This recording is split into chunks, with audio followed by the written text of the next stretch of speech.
The gymnasium smelled of sweat and old leather, and somewhere in the back row, a woman was praying with her eyes closed. She was praying for a 12-year-old boy who stood in the corner of a makeshift ring, his hands wrapped in tape that was slightly too loose, his heart beating so loud he was certain the whole room could hear it. But no one was listening to his heart that night. They were waiting for something else entirely, something even he did not yet understand. Louisville, in the autumn of 1954, carried a particular kind of stillness in its black neighborhoods. The leaves turned amber and gold along the streets of the West End, drifting down from oak trees that had stood for generations, gathering in gutters and along fence lines where children would kick through them on their way to school. But the beauty was always shadowed by invisible lines that told certain children where they could walk, where they could drink water, where they belonged, and where they did not. Cassius Marcellus Clay, Jr. had learned these lines early, the way all children in his world learned them, through silence and glances and the weight of doors that closed too quickly. But there was something different about this boy, something that even his mother Odessa had noticed when he was barely old enough to speak. He moved through the world as if he were listening to a music no one else could hear. It had only been a few months since the bicycle. The red and white Schwinn that had been stolen from him outside the Columbia Auditorium. The one that had sent him storming into a basement gym, tears and fury mixing on his young face, demanding that someone teach him how to fight. Joe Martin, the white police officer who ran the boxing program, had seen something in those wet, furious eyes. Not just anger. Something deeper. A hunger that went beyond revenge, beyond the bicycle, beyond anything a stolen possession could explain. He had handed the boy a pair of gloves and told him to come back the next day. And every day after that, Cassius had come back.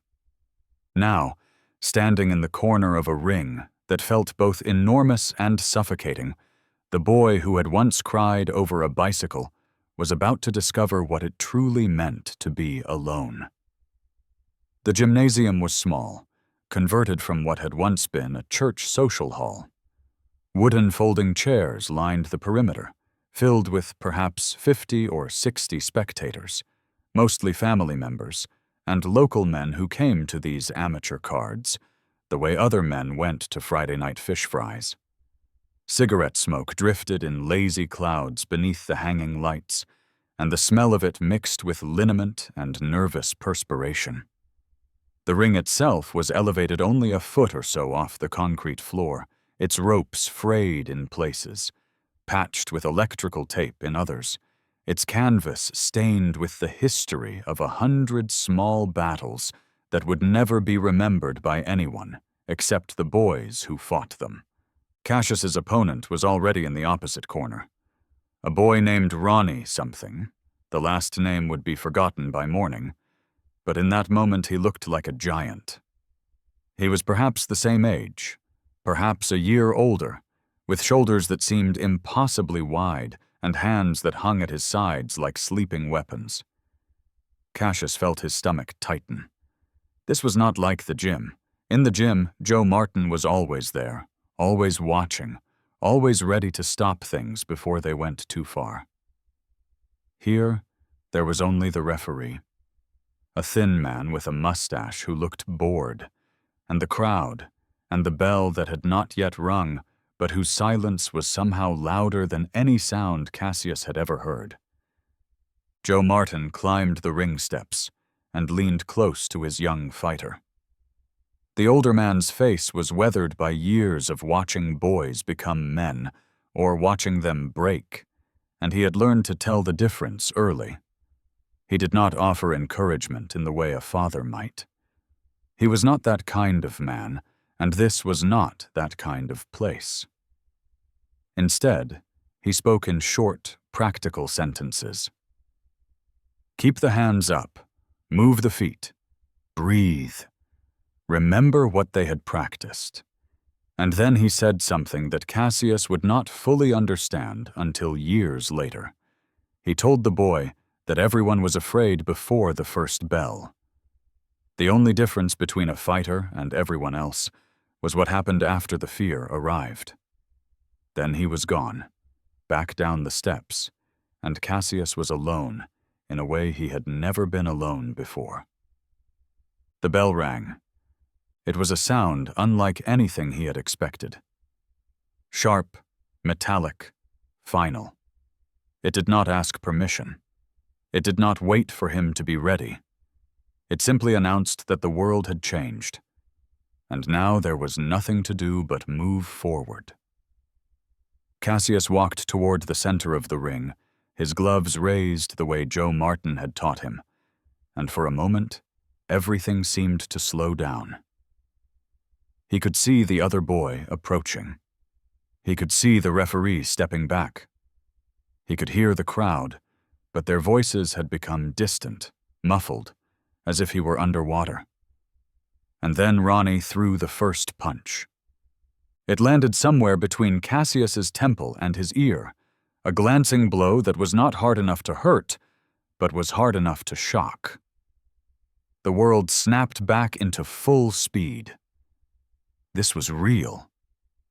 This was not practice, not shadowboxing in front of the mirror, not sparring with boys who knew they were just practicing. This was a fight, and the other boy wanted to win just as badly as Cassius did. Maybe more. For a few terrible seconds, panic rose in the young fighter's chest. His feet felt heavy. His arms felt slow. Every lesson Joe Martin had ever taught him seemed to scatter like birds frightened by a sudden noise. But somewhere beneath the panic, something else was stirring. It had been there since the day the bicycle was stolen, maybe longer. It was the thing that had driven him back to the gym day after day, even when his muscles ached, even when the older boys laughed at his skinny frame, even when it would have been so much easier to quit. It was not anger, though anger was part of it. It was not pride, though pride was there too. It was something simpler and more powerful. It was the absolute refusal to be made small. Cassius found his feet. He began to move the way Joe Martin had shown him, circling to his left, keeping his weight balanced, his chin tucked behind his shoulder. He threw a jab that missed, then another that connected. Not hard, but clean. He felt the impact travel up his arm, and something in his chest opened. He threw another jab, and another, finding a rhythm he had not known he possessed.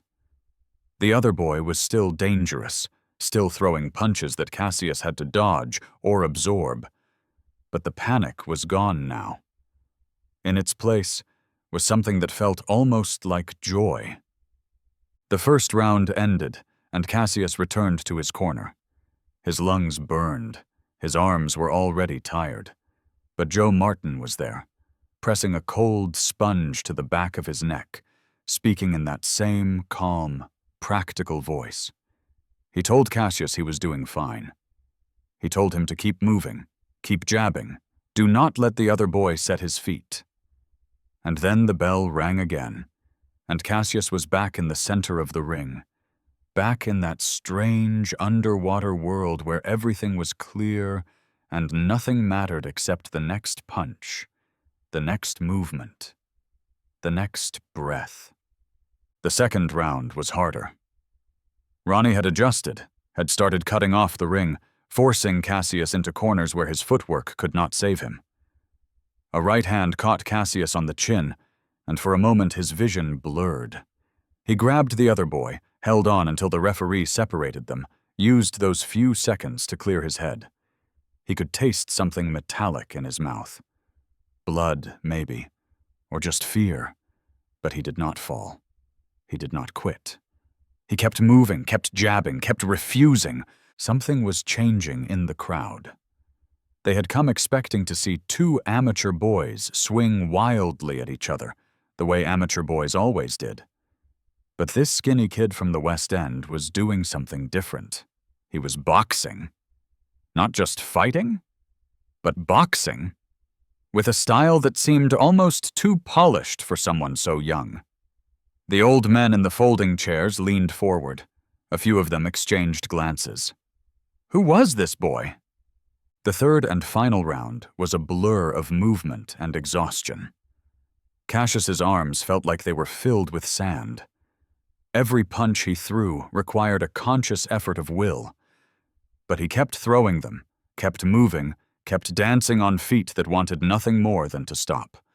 And when the final bell rang, when the referee raised his hand in victory, when the small crowd offered its polite applause, Cassius Clay did not feel triumph. He felt something quieter, something that would take years to name. He climbed down from the ring on shaking legs. His mother was there, Odessa, her eyes wet with tears she was trying not to shed. She wrapped her arms around him and held him close. And for a moment he was just a boy again, just her son, just a child who had done something brave and was now safe. But even in her embrace, part of him was still in that ring. Part of him would always be in that ring. Joe Martin appeared beside them. He did not smile, but there was something in his eyes that had not been there before. He told Cassius he had done good work. Real work. He told him to rest, to eat, to come back to the gym on Monday. And then he said something else. Something he did not say to many of his young fighters. He said Cassius had a future in this, if he wanted it. If he was willing to pay the price. That night, lying in his bed in the small house on Grand Avenue, Cassius stared at the ceiling and listened to the sounds of Louisville settling into sleep. His body ached in places he had not known could ache. His hands throbbed beneath the tape he had not yet removed. But his mind was quiet in a way it had not been quiet since the day the bicycle was stolen. He understood something now, something that the fear and the pain had taught him. The ring was not just a place where boys fought. It was a place where a person could become something more than the world wanted them to be. It was a place where the invisible lines did not apply, where the only thing that mattered was what was inside of you. He did not know, lying there in the darkness, that he would go on to become the most famous boxer the world had ever seen. He did not know about the titles, the controversies, the millions who would chant his name. He did not know that he would change his name, change his religion, change the way an entire nation thought about courage and conviction. All of that was still hidden in a future he could not imagine. But he knew one thing. He knew that he would go back to the gym on Monday. He would go back every day after that. He would learn everything Joe Martin could teach him, and then he would learn more. He would fight again and again and again in small gymnasiums and large arenas against opponents whose names would be forgotten and opponents whose names would live forever. He would fall and he would rise. He would be doubted and he would prove them wrong. Because that night, in a converted church hall in Louisville, Kentucky, with cigarette smoke drifting beneath dim lights, and a small crowd offering polite applause, a 12-year-old boy had discovered something that would define the rest of his life. He had discovered that he was not afraid to be alone in the ring. The gymnasium would be locked and dark by now. The folding chairs would be stacked against the walls. The ring would stand empty, waiting for the next group of boys with their own fears and their own dreams. But something of Cassius Clay would remain there, invisible and permanent, woven into the canvas and the ropes and the dusty air. The echo of a first bell, the memory of a boy who chose to stay. And sometimes that is all a person needs to know.